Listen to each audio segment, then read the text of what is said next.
गुमला के चैनपुर अनुमंडल इलाके में अब अपराधियों की खैर नहीं। नए अनुमंडल पुलिस पदाधिकारी अमिता टोपो ने योगदान देने के साथ ही इलाके के लोगों के साथ बैठक कर अपराध की समीक्षा की और उसके समाधान की दिशा में कड़ी कार्रवाई करने का फैसला लिया है। मालूम हो कि इस इलाके में डायन बिसाही जैसे अंधविश्वास को लेकर हो रही बेगुनाह लोगों की हत्या बड़ी समस्या है। इसके अलावा पहले से नक्सल बड़ी समस्या बनी हुई है। इन चीजों से इलाके को मुक्त करना नए पुलिस पदाधिकारी के लिए चुनौती से कम नहीं है। बावजूद इसके पुलिस ने लोगों को मिलकर काम करने का भरोसा दिया है। इस दौरान अनुमंडल पत्रकार संघ ने नए अनुमंडल पुलिस पदाधिकारी का स्वागत किया और अपराध नियंत्रण की दिशा में पुलिस को सहयोग करने का भरोसा दिया। इस दौरान राजन पांडे, मनोज साहू, सचिन प्रसाद, रुपेश गुप्ता, मनोज कुमार इत्यादि लोग उपस्थित हुए। चैनपुर से निखिल सिंह की रिपोर्ट। हम 6 तारीख को यहाँ पर अपना योगदान दिए अनुमंडल में। तो एक यहाँ के सम्मानित लोगों को जो भी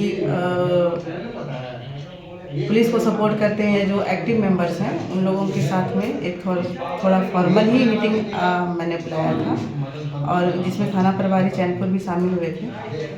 बस यहाँ के लोगों की समस्याओं को सुनना था मुझे और अपने स्तर से जितने भी प्रयास कर सकते हैं विधि व्यवस्था को लेकर या विकास को लेकर के, जो माध्यम के रूप में हम लोग यहाँ पे आते हैं, तो इसी मामले को लेकर के मैंने एक औपचारिक बैठक बुलाई थी जिसमें करीब 20-25 लोग उपस्थित हुए थे और लोगों ने अपनी समस्याओं को रखा हमारे बीच, जिसमें एक समस्या हम लोगों को बताया गया कि यहाँ पर चोरी की घटनाएं मैक्सिमम होती हैं और चैनपुर थाना परिसर में, ब्लॉक परिसर में एक बाज़ार लगता है जो गुमला जिला के लिए एक बहुत बड़ा बाज़ार है, जो बृहस्पतिवार और रविवार को लगता है, जिसमें गुमला से भी मैक्सिमम लोहरदगा से भी लोग आते हैं, छत्तीसगढ़ से भी आते हैं, तो वहाँ पर भीड़ काफ़ी होती है। वहीं पर इस तरह की घटनाएं होती हैं, ऐसा लोग यहाँ के लोगों ने बताया।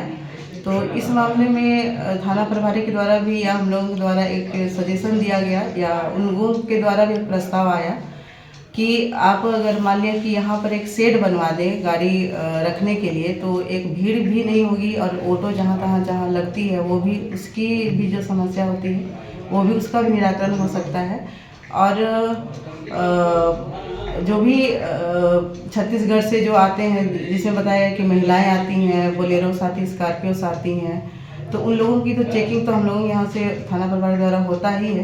तो वो समस्या का निराकरण एक शेड लगा करके करने का प्रस्ताव दिया गया यहाँ के लोगों के द्वारा। तो हम लोगों ने इसे स्वीकार किया और कोशिश है कि इसमें हम लोग आगे काम कर सकते हैं।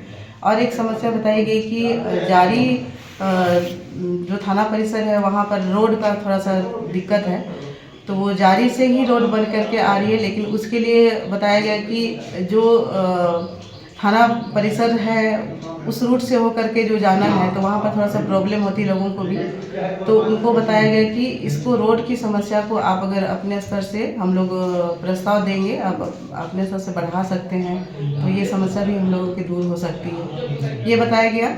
प्लस एक पशु तस्करी का भी मामला बताया गया कि यहाँ पर जारी प्रखंड है, वहाँ से छत्तीसगढ़ से जो पशु की तस्करी होती है उस पर भी धड़ल्ले से पहले होता था, लेकिन अभी थाना प्रभारी चैनपुर रायडी के द्वारा इसमें रोक लगाई गई है। लेकिन थोड़ा ये हम लोगों के लिए चैलेंजिंग बताया गया थाना प्रभारी के द्वारा भी, लेकिन इसमें भी हम लोग कोशिश करेंगे कि मैक्सिमम हम लोग इस पर रोकथाम कर सकें। और एक बालू तस्करी पर भी बताया गया कि बालू का उठाव जो इलीगल होता है, तो उस पर भी इनके द्वारा बताया गया कि बालू का जो उठाव होता है वो भी गलत तरीके से होता है। लेकिन ये तो ब्लॉक स्तर से ये मामला होता है कि सीओ इसमें मैक्सिमम वो अपना वो इंटरवेंशन दे सकते हैं, उसमें हम लोग के द्वारा सहयोग होता है। तो इस पर भी हम लोगों ने ये बात रखी कि उनको लेकर के हम लोगों को काम करना है और जहाँ विकास का काम भी ना रुके और बालू का इलीगल तरीके से उठाव भी ना हो। बस इन्हीं सब मुद्दों पर चर्चा हुई और हमारी कोशिश रहेगी कि चैनपुर अनुमंडल के लोगों के द्वारा सहयोग, उनके सहयोग के साथ को लेकर के हम लोग मैक्सिमम अच्छा काम करें और लोगों को जो भी समस्या हो उनका निराकरण कर सकें।